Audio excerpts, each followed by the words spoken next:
আজকের গল্প মধু বৃক্ষ। এই শীতের মরশুমে একদণ্ড বসবার উপায় নেই নদিয়ার গাছি পুলকের। প্রতি বছর এই নভেম্বর মাসে সে ঘুরে ঘুরে খেজুর সমৃদ্ধ এলাকায় এসে খেজুর গাছের মালিকের কাছ থেকে ইজারা নিয়ে মালিকানা অনুযায়ী মাস তিনেকের জন্য ঘাঁটি গাড়ে পুলক। তারপরে টিনের পাত্রে জাল দিয়ে একটা নির্দিষ্ট অনুপাতে গুড় পাওয়ার প্রতিশ্রুতি নিয়ে সেই গুড় গ্রামের হাটে হাটে বিক্রি করা তার পেশা। নয়তো বাঁকে করে কাঁধে দাড়িপাল্লার মতো করে গুড়ের পসরা সাজিয়ে ঘোরে লোকের দৌড়ে দৌড়ে যেভাবে সম্ভব। যত বেশি ভার ঝোলা গুড় বা রসের, তত বেশি ভারে বাঁক ধরে পুলক গাছির শরীরে। এবছর শীতের শুরুতেই বালুটিয়া গ্রামের মন্দিরের পাশে খেজুর গাছের সন্ধান পেয়ে সেইখানেই ঘাঁটি গেড়েছে পুলক আর তার বউ কুসুম। সঙ্গে গ্রামের সঙ্গী সাথী জনাচারেক। কুসুম ছাড়া যদিও কোনো গাছির কম বয়সী বউ এইভাবে রস সংগ্রহের জন্য সঙ্গে যায় না, কিন্তু কুসুম সেসব একদম মানে না। সে বরাবর জেদি, নিজের ইচ্ছেতে চলে। পুলকের প্রশ্রয়ও পায় সে সব সময়। পুলক কয়েক মাসের জন্য অন্য গ্রামে খেজুর গাছের সন্ধানে যাবে বলতেই তাকে বলেই দিয়েছে কুসুম, যেখানে তুমি যাবে আমারইও নিয়ে যেতে হবে। অল্প বয়সী সুন্দরী ঘরের ছেলে মানুষ বৌমাকে প্রথম প্রথম কুসুমের বিধবা শাশুড়ি সঙ্গে যেতে মানা করলেও এখন আর না করে না। কারণ এই কয় বছরে খেয়াল করেছেন তিনি, বৌমার হাতের তৈরি গুড়ের গন্ধ আর স্বাদই আলাদা। তার বানানো গুড়ের বিক্রিও মন্দ হয় না, লাভের পরিমাণ বাড়ে কুসুম ছেলের সঙ্গে গেলে। তাই বছর চারেকের মেয়েকে শাশুড়ির কাছে রেখে কুসুম রওনা হয় প্রতি বছর পুলকের সাথে। গ্রামের কত জনে কত কথা কয়, মুখ বেঁকিয়ে হাসে। কুসুম পাত্তা দেয় না কাউকে। এবছর রসের জোগান বেশ ভালোই হয়েছে। কুসুমের পাকা হাতের তৈরি রসের গন্ধে চারিদিকে সুবাস ছড়িয়েছে। প্রায় মাস তিনেক ধরে এখানে অস্থায়ী পরিযায়ী পাখিদের মতো থাকলেও আশেপাশের বউ বাচ্চাদের সাথে একটা ভালো সম্পর্ক তৈরি হয়ে গেছে। টুকটাক খরিদ্দার এখানে এসে গুড় নিয়ে গেলেও তাঁত রস হলেই কুসুম কচিকাঁচাদের হাঁক দেয়, কইরে সব। একে একে কচিকাঁচার দল গেলাস বাটি নিয়ে এসে দাঁড়ায়। তারপরে চায়ের মতো চুমুক দেয় সদ্য গরম তাঁত রসে, একদম বিনি পয়সায়। তাদেরকে দেখে নিজের মেয়ের কথা বড্ড মনে পড়ে কুসুমের। মনে মনে ভাবে, আর কয়েকদিন পরেই সব বিক্রি করে এক ভাঁড় ঝোলা গুড় নিয়ে রওনা দেবে মেয়ের কাছে। ভাবতে ভাবতেই তার জাল দেওয়া রস পুরোপুরি লাল হয়ে ওঠে। সেই মিষ্টি গন্ধে ম ম করে চারিদিক। উড়কি মালা দিয়ে রস কিছুক্ষণ নাড়িয়ে জ্বালাহাড়ির গায়ে খেজুর পাতার ডাটা ঘষে ঘষে মন দিয়ে বীজ মারতে শুরু করে কুসুম। এই কাজ সবাই ভালো পারে না, কুসুম এই কাজে ওস্তাদ।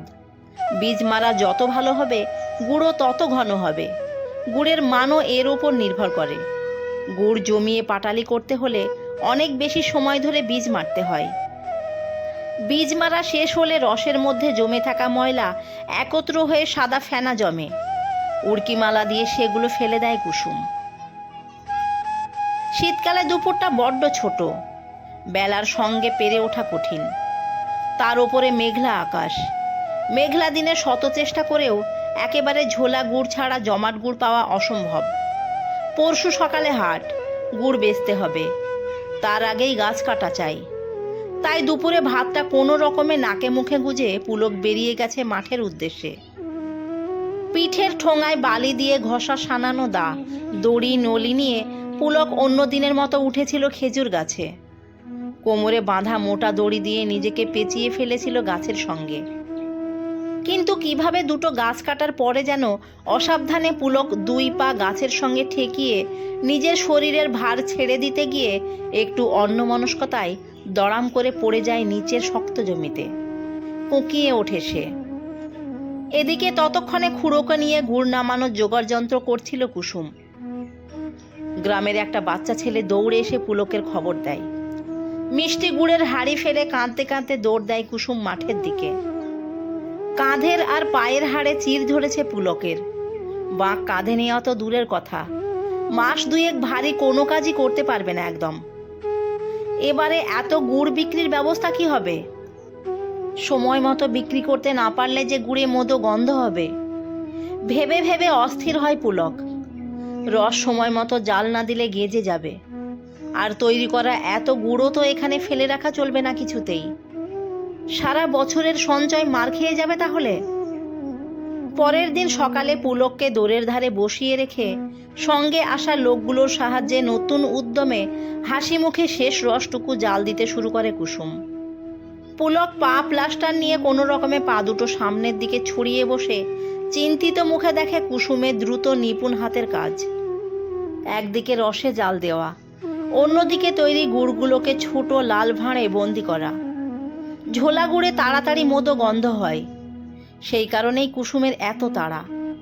তবে কুসুমের মুখের স্বস্তি রেখায় বুঝিয়ে দিচ্ছে গুড়গুলোর বিক্রির কিছু না কিছু ব্যবস্থা সে করে ফেলেছে। পুলক মনে মনে ভাবে, বিয়ের 7 বছর পরেও কুসুম একই আছে, একই রকমের জেদি। সারা বছর অল্প চাষের জমিতে কোনো রকমের সংসার চললেও এই শীতের মরশুমে গুড় বিক্রি করে একটু বেশিই আয় হয় সংসারে। কিন্তু পুলক বুঝতে পারছে না কিভাবে একা মেয়ে এসব কিছু একা হাতে সামলাবে। 2-1টা বাচ্চা আজও এসেছে গেলাস হাতে, তাতে বিনি পয়সার তাঁতরসটুকু দিয়ে কুসুম তাদের শুকনো খড়িয়ে ওঠা গাল টিপিয়ে দেয় আদর করে। বিনি পয়সাই দেয় বলে পুলকের অবাক করা মুখের দিকে তাকিয়ে কুসুম হেসে এক ভুরু উঁচিয়ে মজা করে বলল, আগে কত ঢিল ছুঁড়ে বিনি পয়সায় ভাঁড় ফাটিয়ে রস খেয়ে পালিয়েছি, এখন সেসব মজা এরা কোথায় পাবে বলো তো। বলে রহস্য হাসি হেসে ভুরু নাচায় সে। পুলকও হেসে ফেলে। বছর 7 আগে গঙ্গাটিকুরি গ্রামে পুলক গাছের কাজে গিয়ে একদিন বিকেলবেলায় কয়েকটা খেজুর গাছ চেঁচে নলি লাগিয়ে গাছের গোঁজে ভাড় আটকে হোগলা চাচের ঘরে গিয়ে তাড়াতাড়ি ঘুমিয়েছিল পরদিন সকালে অনেকটা রস পাবার আশায়। কুয়াশায় ঢাকা ভোর রাতে কি একটা দড়াম করে শব্দ শুনে গামছাটা শক্ত করে কোমরে বেঁধে চাদরটা গায়ে ফেলেই দৌড়ে গিয়ে দেখে, দিদি পালা! একটা বাচ্চা ছেলে চেঁচিয়ে মাঠের আল ধরে দৌড়াচ্ছে, আর একটা পুটলির মতো আপাদমস্তক চাদর জড়ানো মেয়ে পালাতে গিয়ে হুমড়ি খেয়ে উপুর হয়ে পড়েছে আলের ওপরে। পড়েই ও ম্যাগো বলে কোকাচ্ছে। পুলক গাছের দিকে তাকিয়ে দেখে যা ভেবেছে তাই। ঢিল মেরে রসের ভাঁড় ফাটিয়ে রস চুরি করে খেতে এসেছিল 2 ভাই বোন।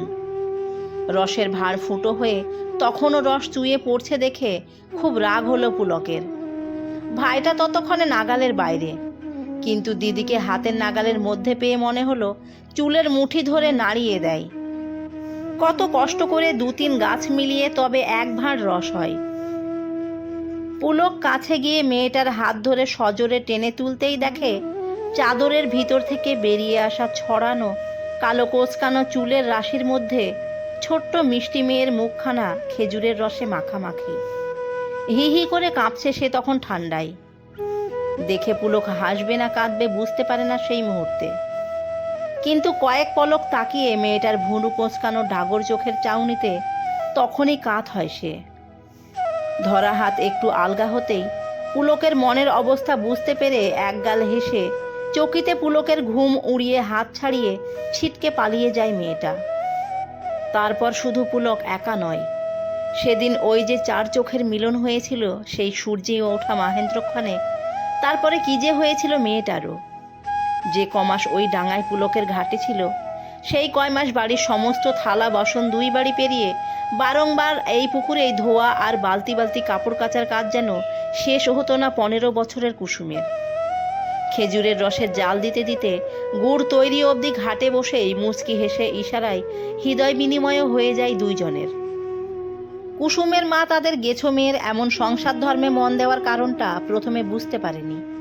বুঝেছিল যখন দেখেছিল পুকুর পাশের ডাঙায় গুড় তৈরি করার কম বয়সী গাছি যখন কোমরের গামছা ছেড়ে ফুলবাবুটি হয়ে কহাড়ি ঝোলা গুড় নিয়ে খুব সংকোচের সাথে তাদের মেয়ের হাত চাইতে উপস্থিত হয়েছিল। কুসুম নির্লজ্জের মতো বাপের সামনে মাথা একদিকে হেলিয়ে স্বীকার করেছিল তারা দুজনকে ভালোবাসে, ঘর বাঁধতে চায়। পেশায় নাপিত কুসুমের বাপ প্রথমে গাছি জামাই হবে এই বিষয়ে গাঁইগুই করলেও মেয়ের জেদের কাছে হার মেনেছিল শেষ পর্যন্ত। মনে মনে মৃদু হাসে পুলক। আজও সে প্রতিনিয়ত কুসুমের জেদের কাছে হার মেনে সুখী। শীতের শুরুতেই সূর্য ওঠার আগেই গ্রামগুলোর হাটে লাল লাল ভাঁড় নিয়ে বসে পড়ে গুড় বিক্রেতারা। চেঁচায় তারা, বাবু ঝোলা গুড় পাটালি নিয়ে যান, খেজুরের গুড় 120 টাকা কেজি। ক্রেতারা যে যার পছন্দ মতো গন্ধ শুঁকে যাচাই করে গুড় কেনে। ভোরবেলা এবছরে বালুটিয়া গ্রামের হাটে সব গুড়ের ব্যবসায়ীর গুড়ের হাড়ির মুখে মাছি বসছে। অথচ হাটের ওই কোনায় বট গাছের তলায় ভিড় যেন উপচে পড়ছে। সারা হাটে অন্য বিক্রেতার চিৎকারের মধ্যে মাঝে মাঝে ভেসে আসছে সুরেলা মিষ্টি মেয়েলি গলা, অ বাবু ঝোলা গুড় পাটালি, সুগন্ধি খেজুরের গুড় নিয়ে যাও। অবাক হয় গ্রামবাসী, একটা সুন্দরী সমর্থ বউ গুড় বেচছে। গুড়ে তার কাঁচা রসে অদ্ভুত সুন্দর গন্ধ। মুহূর্তের মধ্যে কুসুমের গুড়ের গুণ ছড়িয়ে পড়ে মুখে মুখে। দলে দলে কুসুমের কাছে ভিড় করে আসে হাটে আসা লোকজনেরা। গ্রামের হাটে এক অল্প বয়সী বউ বসেছে গুড় বিক্রি করতে। চেঁচিয়ে চেঁচিয়ে ছেলেদের সাথে টক্কর নিচ্ছে গুড় বেচার কাজে, যা তাদের গ্রামের নিস্তরঙ্গ জীবনে এর আগে কখনো ভাবেনি তারা। যাদের গুড় কেনার দরকার ছিল না, তারাও অল্প করে হলেও গুড় কিনে নিয়ে সচক্ষে দেখে যাচ্ছে কুসুমের নিয়ম ভাঙার সাহসকে। গল্পটি ভালো লেগে থাকলে সাবস্ক্রাইব করে পাশে থাকবেন। ধন্যবাদ সবাইকে।